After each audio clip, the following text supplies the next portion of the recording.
Oh, wow.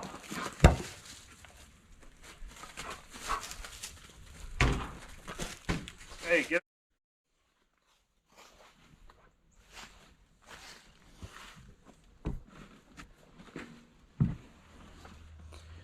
Hi guys, Grant Nelson again here with the Mustache Off-Grid YouTube channel. In case you're new to the channel, I cover various off-grid and homesteading topics. I live off-grid in southern Missouri in a one-room cabin. I'm currently building a log cabin as well. And anyway, I usually cover different topics weekly and make a video for the viewers and for people that want to learn about going off-grid or are thinking about it, or just for entertainment if someone likes to just watch the videos. But anyway, today I'm going to just get right into it here.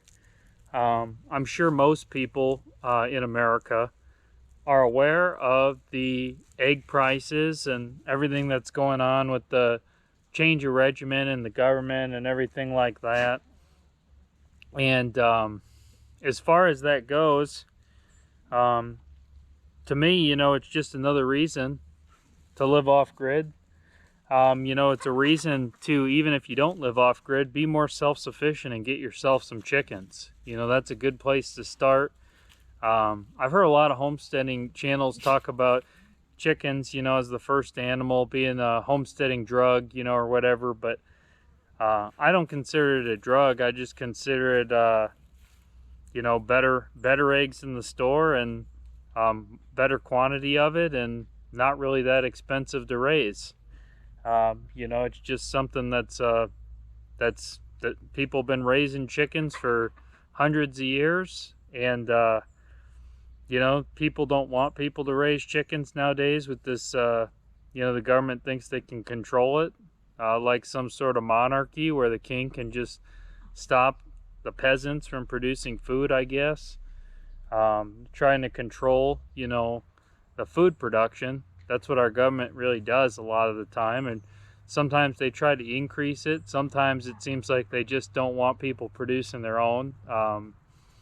But I think that we're going to have some big changes with that in the next 4 years here, hopefully. We'll see. You know, we'll see. There's a lot of cuts right now, and a lot of people complaining about cuts to wildlife programs and things like that. Which, you know, as someone that's a big fan of conservation, you know, it's a little concerning, but I have faith that they'll replace it with something better and less wasteful, because I truly do believe that if they cut it, they probably had reason to believe that it was wasteful. You know, I mean, I'm sure they had a good reason for it other than just trying to balance the budget, which I hear a lot of channels complain about the state of the world, you know, at least a lot of the prepping channels for sure, and how the dollar is going to collapse and all this stuff. And I agree with that sentiment myself.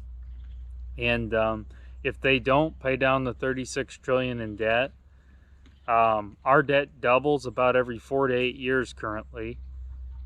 So that means in 4 to 8 years we could have 72 trillion in debt, and then double that number in 4 to 8 years from then.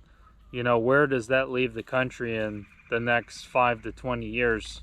You know, you really got to think about that. And if you have that much debt, to me, it's inevitable that the dollar will collapse if they don't fix that issue right now. But back to the egg production, you know, conversation. Get yourself a few hens, start getting some eggs, build a little coop. It doesn't got to be anything super expensive. I mean, for a chicken coop, I don't think most places have codes for them. So you can probably just build it however you want. Build it out of logs if you want. You know, make a log cabin style chicken coop. I mean, that's a pretty common method I've seen people do. I might do one of those someday, but I get enough cheap rough cut lumber around my area that it's not much of an issue. So that's one thing.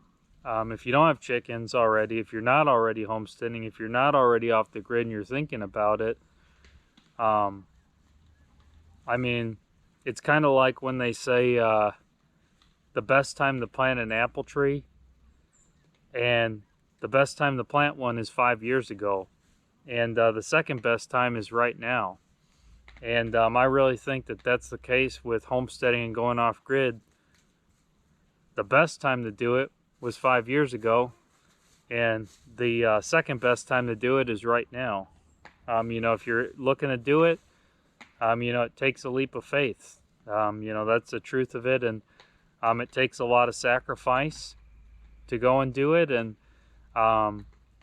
you might fail. I mean, not everyone's successful at it, and you just have to say, you know, at least I was willing to go there.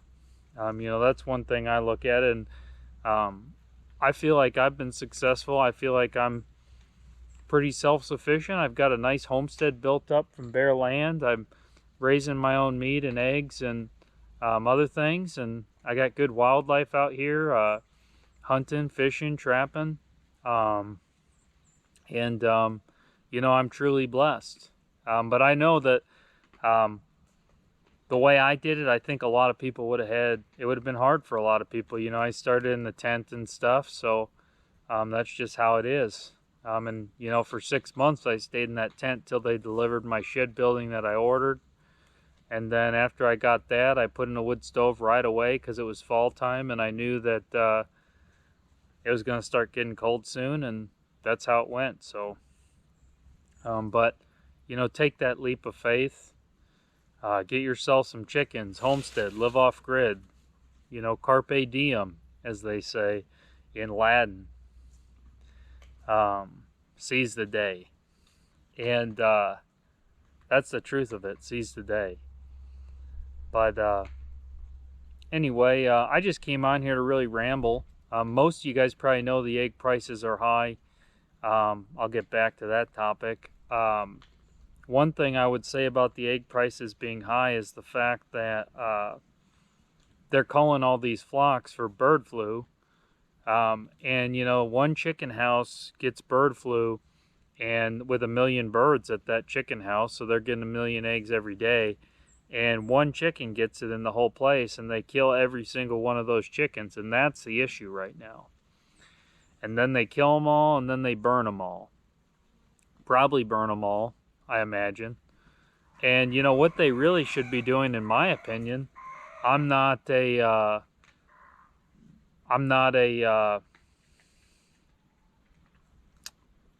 you know, I haven't done any studies on it. I'm not someone in the government at the extension offices or anything like that. But as far as it goes, I think that they should be leaving those chickens alive and letting them develop herd immunity. You know, that's my opinion. Quarantine the one that's sick, kill it, and test the other ones. You know, or just leave them. I mean, if they can test one, they can obviously test them all. And obviously, if one chicken tests positive for it, I would imagine that they're probably testing every single one. So if they can test every single one, then I don't see any reason why they have to kill every single one of them and just get rid of them all. And, you know, there's very little human to animal transmission of this, other than unless you eat an actual animal. You know, so that's another thing to consider with that. And really the only solution, there's only one solution to the high cost of eggs in the store. That's not eat eggs. I guess there's two solutions: not eat eggs, and not get the nutrients that you need from them, the protein and the omega-3 fatty acids and everything else that eggs have. And you know, I think that they're good for your brain.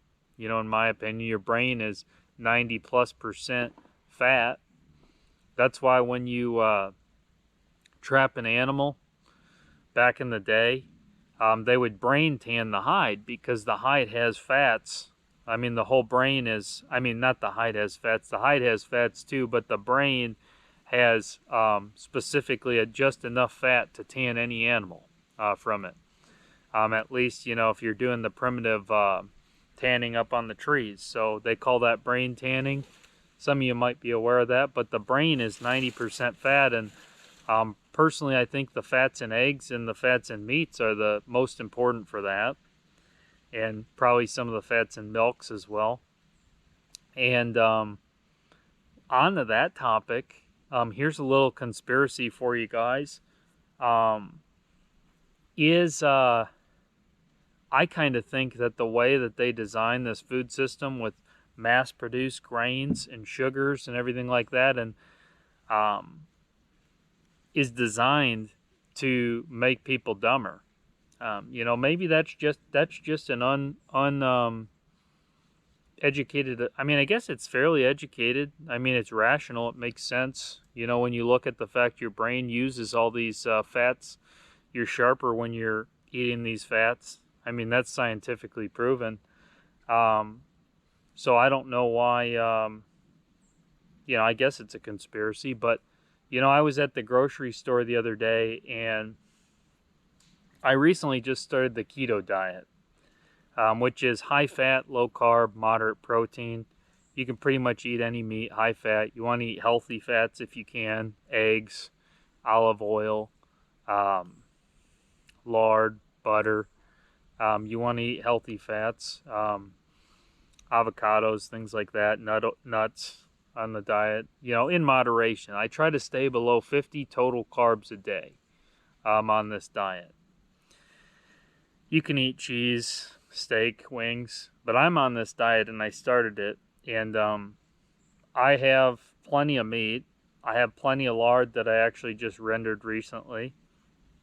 I've got, you know, plenty of things, but I was at the store buying a couple things, some cheese and some things like that, which, you know, none of those things are super cheap anymore. And, you know, I don't bother with, you know, the sour cream type cheeses. Cottage cheese, sometimes I'll get that, but I don't eat a lot of that stuff, really. I don't eat a ton of dairy out here. But when I was looking through all the aisles and just looking to see if there's anything that looked like it would work on the diet, and I'm looking down all these aisles, and I mean, it's all just carbs, sugars, and fat. Carbs, sugars, not even fats. I mean, it's just carbs, sugar, and salt in different formats. I mean, you've got Doritos in one aisle, you've got Oreos in one aisle, you've got bags of flour in one aisle, you've got cereal in one aisle, like a whole aisle for cereal. Then you've got pop in one aisle. The great debate on whether I call it pop. I'm from up north. I'm sure some places call it soda. Let me know what you call it, what you think is the proper terminology for it. But I think you guys get what I mean. Soda pop, whatever. And all these things, sugar, carbs, salt, in different formats. And it's all just the same thing in different formats. And you look at a company like PepsiCo, and they also own Frito-Lay. So obviously they're producing the chips. I'm sure they have a bunch of different snack foods that are on those shelves, and they have the soda. And I'm not saying they're all being produced at the same place, but they're all the same ingredients, just in different formats. Salt, sugar, carbs. That's it. Maybe a couple preservatives thrown in there, highly processed preservatives. But salt is the #1 preservative in all those products. And then if they can find something cheaper than salt, they throw it in there. So anyway, I'm just rambling about the store shelves. The fact that they don't have these healthy fats in any snacks, really. They have some knockoff soy protein stuff they put out there, but it's not even really protein. It's soy protein. Proteins are built up of a very specific combination. A complete protein, anyway, is built up of a very specific combination of amino acids, and there's no one grain that will give you all the essential amino acids to make a complete protein. Soy is like the closest thing to it, but it lacks some of them. It's not a complete protein. Meat is the only complete protein, eggs and milk. As far as I know, that's it. I don't think there's any other ones. And your brain needs those amino acids to function correctly, properly. And I don't know, maybe, just in my opinion, maybe that's why society acts like a bunch of sheep and just gets in line for COVID shots. I don't know. Maybe that's why male testosterone is decreasing at a rapid rate over the last 50 years.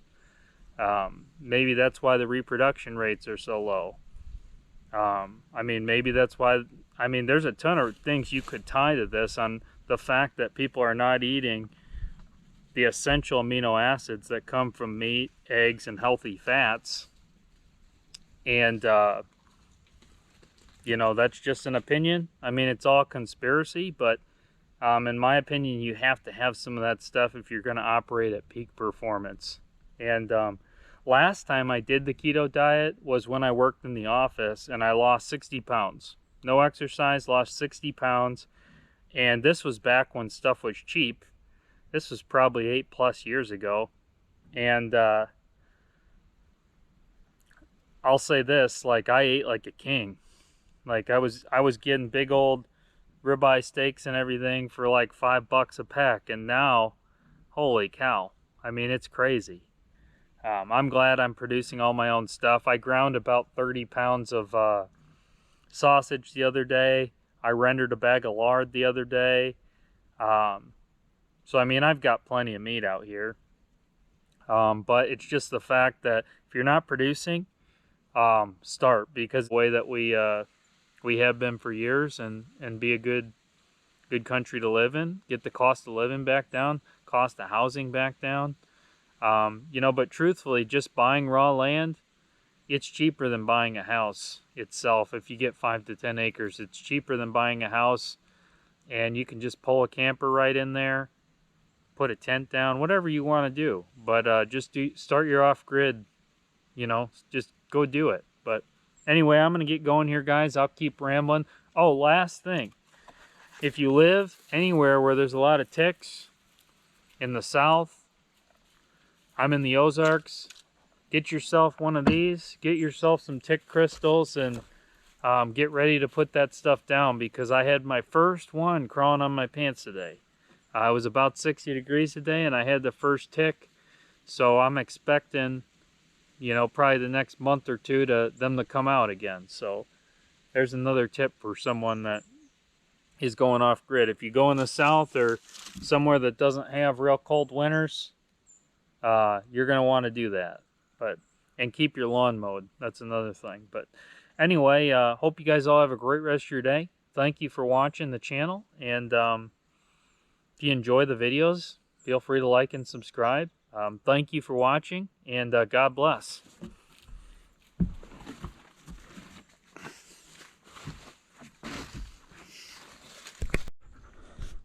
Sit. Sit. Good boy. Good boy. Don't forget to like and subscribe. Make Bailey famous for YouTube. Hope you all have a great rest of your day, and thank you for watching.